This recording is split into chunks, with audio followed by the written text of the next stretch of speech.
The legend of this place has passed from generation to generation. They say that high in the mountains as if there is a lake with its shores dotted with human bones. The story looked like another terrible fairy tale, the main task of which was to scare the children before they went to bed, but this time everything turned out to be true. The lake was discovered in 1942, and there were really skeletons around it, once by former people. A lot of skeletons. In the subsequent study of the remains, it was found that all these hundreds of miserable people died as a result of a single catastrophic event, but, as claimed by recent research taking place literally now, the situation was even more mysterious. Everybody knows about Dyatlova Pass, but we tell about the much more obscure Roopkund Lake, where 500,000 people found their deaths at an altitude of 5 kilometers in the Himalayas. Do not anger the vengeful goddesses.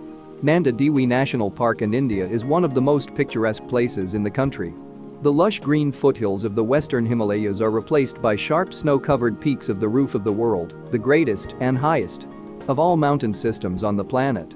Space for exploits and the place of numerous human tragedies. One of them became the property of the planet in the summer of 1942, when the keeper of the park, Hari Kishan Madwal, during one of his usual campaigns on the territory of the reserve, made a terrible discovery. On the slope of Mount Tresol, a 7,000-meter high mountain, located near the local main peak, he discovered a small lake about 2 meters deep. Of course, it was a matter of chance. Most of the year it was simply impossible to get to it. Passes through the passes are passable only in the summer, when the snow falls, and the reservoir itself is freed from ice only for a month. And only in this short period of time could it be noticed that Roopkund, now better known as Skeleton Lake, differs from its countless anonymous analogues. Its shores and even its bottom were dotted with human bones. It is unlikely that Mr. Madwal was surprised. Reports about the existence of such an object somewhere high in the western Himalayas began to come in the late 19th century. It must have been stumbled upon by chance by locals, who for some reason got stumbled upon a height of 20 meters. Returning to the village, of course, they told about the terrible lake to their fellow villagers. Rumors reached the nearest towns, but they were perceived accordingly. The legend of the goddess Nanda Devi, the highest mountain in the area and then the surrounding national park, were named after her, and how she severely punished the disrespectful travelers who invaded her domain. On the slopes of the Nanda Devi is still the sanctuary of the goddess, who is part of the Hindu pantheon. Every 12 years a festival is organized around it, a part of which is a mass hike around the mountain, as they would say now, a pilgrimage. For 3 weeks, pilgrims have been walking to the sanctuary, and their journey is close to Roopkund. One of the popular stories associated with the festival was the legend of the prehistoric King Jasdewal, who went on a pilgrimage to Nanda Devi and decided to involve his entire entourage in the event. There were many musicians, dancers and even a pregnant royal wife among the attendants. And so, according to legend, stopped for a break at Lake Roopkund, the royal retinue began to have fun and dance, as far as it could be done at an altitude of 5 kilometers, and the wife of the king also gave birth in the nearest cave. The goddess considered it all a blasphemous debauchery in her own sacred lands and laid a storm of terrible power on the insolent, from which they died. As future studies have shown, most likely, the basis of this folklore was a real event that shocked contemporaries so much that they carried the oral memories of it through the millennium. But when Madwal, the park keeper, told his bosses about his discovery, everyone thought of the prehistoric king, his wife and their inappropriate behavior in the last place. It was 1942, World War II, and first everyone decided that on the shores of Roopkund were found dead Japanese saboteurs. However, even amateur analysis of the skeletons showed that the remains are too ancient to belong to the soldiers and officers of the Imperial Army. Their study in the following decades proved that the age of bones is hundreds of years, but any accurate dating was possible only with the development of appropriate technology at the beginning of the mysteries of the dead.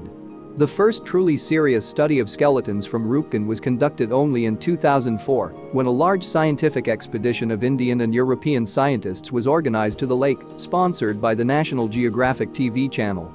Participants of the expedition found on the spot a pile of bones that belonged to, according to various estimates, later, 300 to 500 people. The climate made it possible to preserve both wooden and leather artifacts, iron weapons tips and even flesh fragments.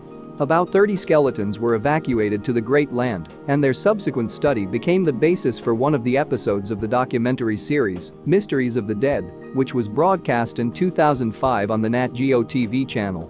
A DNA analysis conducted at the Center for Cellular and Molecular Biology in Hyderabad revealed the age of the remains. It turned out that the dead near Roopkund lived approximately in 850 AD, In the course of the further research, it was found out that in the dead group, there were natives of two regions of the planet. First, of course, there were local inhabitants, about 30%, but the majority of them were people close to the inhabitants of Iran by their genotype. The re-examination of the remains in 2015, 82 different skeletons were analyzed, clarified this information.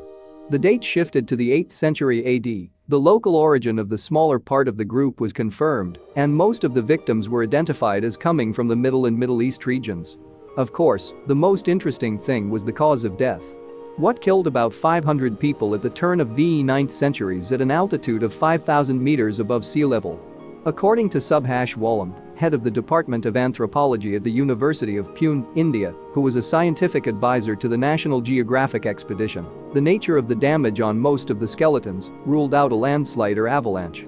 On the other hand, the tortoises in the upper body of the deceased were found to be heavily hit by large spherical objects with a diameter of 8 to 9 centimeters. Nothing paranormal, no mass suicide, nothing to do with the sudden attack of enemies the dead from Roopkund, according to the group National Geographic, killed by hail. Not ordinary, of course, but colossal. This does not look fantastic. Cases of giant hail, the victims of which are people at much lower altitudes above sea level, are recorded now and in the relatively recent, but documented past. In Bangladesh, for example, 92 people died in 1986 from grapefruit-sized grapes. In 1888, in the North Indian state of Uttar Pradesh, ice falling from the sky killed at least 230 people. The photo below shows a hailstorm found in 2010 in the American state of South Dakota. If, with age, origin and cause of death of the Roopkunda's poor people, everything became more or less clear, the question of who they were leaves room for interpretation. The most popular version claims that the victims were pilgrims on their way to the Nanda Devi sanctuary, accompanied by local porters. One day, or night, they were caught in a terrible hailstorm near an unknown mountain lake, killing the whole or part of the group. Most likely, there were survivors among them, thanks to whose stories the legend of the daring King Jasdewal, who was angry with the capricious goddess, was born, freely interpreting the events. New data, suddenly. It would seem, in general terms, humanity understood what happened on the shores of the Himalayan lake, burned a little, humbled itself and continued to live on, but it was not here.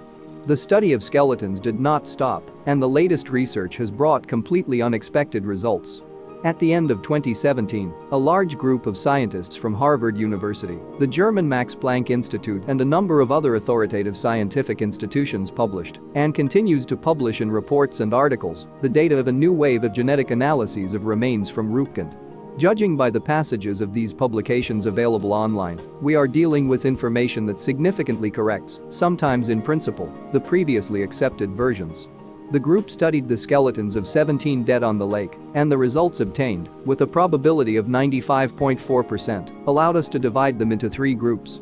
Roopkund A, Roopkund B and Roop. It has appeared that the individuals entering into Group A have died really in area VE 9th centuries, however absolutely not the fact that as a result of one catastrophic event, dating of a life gives a run from the beginning of VE up to the beginning of 9th century. All of them were of South Asian origin, but most likely not from a single compact area. In general terms, it corresponded to available and earlier data. The analysis of the remaining groups was most interesting. The Roopkund B dating gave completely different information. According to it, people from Group B lived in the very beginning of 19th century, about 1800, that is 1,000 years later than the colleagues from Group A, and all of them, except for one character forming Group Roopkund C, occurred from the East Mediterranean from Greece, or from the Near East. The only representative of Group C who died with these Greeks was most likely a local resident or from East Asia. This really changes everything. That is, first, something near Lake Roopkund, possibly a Cyclopean hail diameter, kills a large group of locals in the 8th and 9th centuries AD, and after 1,000 years there somehow another detachment dies and comes from the shores of the Mediterranean Sea. It is not clear how the Greeks found themselves in the Himalayas, but perhaps they were merchants from the Ottoman Empire who for some reason climbed to a height of 5 kilometers to the mountain lake, whose shores were already covered with bones. Questions also arose about the cause of death of both groups. If in one accident a giant hailstorm is easily believed, in two on one place and in both cases with mass casualties, it is more difficult to believe. So far, the Skeleton Lake case has a wide field of fantasy. Scientists are again interested in the topic, science continues to improve its methods, and thus in the future may appear new data that will shed light on the fate of victims Roopkunda. And the lake remains the most popular place for summer trekking for tourists coming to the Nanda Devi National Park. The route takes 3 or 4 days, and those who wish to do so will not be discouraged because they have the opportunity not only to contemplate the breathtaking Himalayan landscapes but also to touch one of the secrets of human history.